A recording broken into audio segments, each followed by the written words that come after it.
Alrighty, let's go create some appointment types.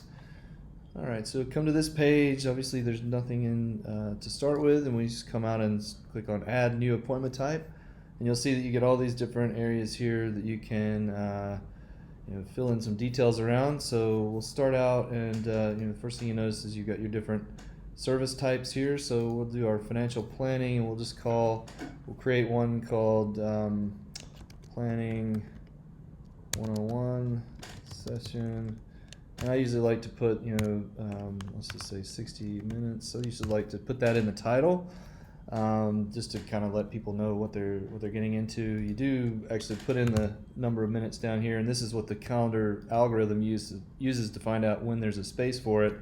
But I think putting the name, putting the time in the actual name of the appointment really helps the customers kind of see what's going on there.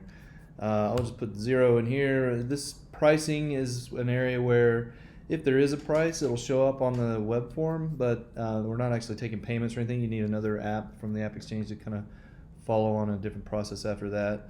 But you do get to put in a description. So let's say initial,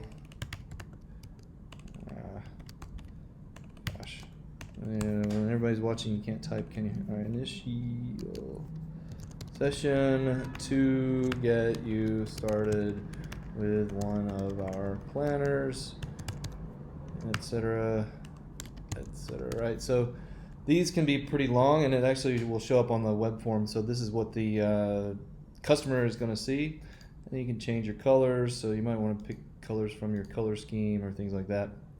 And you click on this button to drop down the advanced settings, and we'll go through this in a different section, but for now I'll just say that you probably just leave it the way it is for now. But if you wanted to, you can actually go in and say, let me ask different questions of the customer when they're filling out the web form for this particular appointment type. So let's say for financial planning, if it was the first intro session, you might ask them a whole lot of information about their background or their history, and if it were a follow-up session, you might not ask those same questions, or you might ask totally different questions.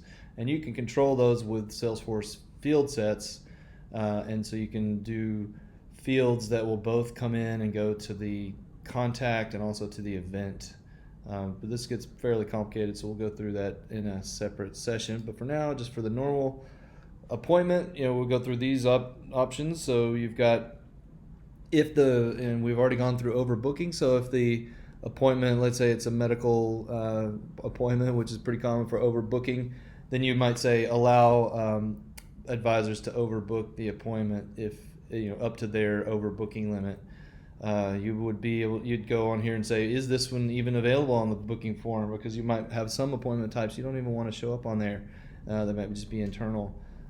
You might say allow multiple clients, so that just gives the customer the ability to click +1 to add another person. So it could be if you're meeting with a husband-wife team or something like that. And then you click here to say allow attachments to the appointment. So I'll just turn those off to keep it a bit simpler and click save. And there you go. And what I'll do is I'll just add a couple more appointment types, in the different. So I've got one that's in financial planning. I'll probably want to add one or two, just as examples that you'll see in the accounting and everything. So you'll kind of see how those go, and we'll go from there. Okay, so I just added a couple of more appointments there, and you'll just notice that I can sort them by groups here. So I've got my for accounting, I've got 2 different sessions. One is an initial meeting, another is annual tax planning. They've got different times. Those sort of match up here. So that's all fairly straightforward. I got a couple of each that'll be good for showing you in the next steps. There's one more thing I want to point out here, though, that you can also set up what we call a class appointment.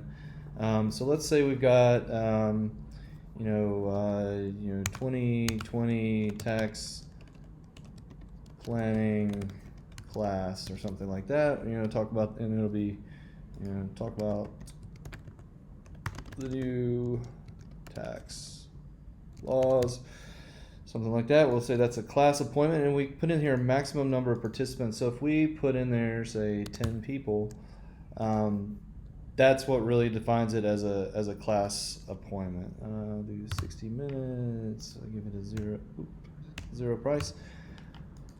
Now, class appointments are quite different in a few ways, right? So I'll go ahead and save all this and talk to you a little bit about it. But essentially, class appointments are preset in the calendar.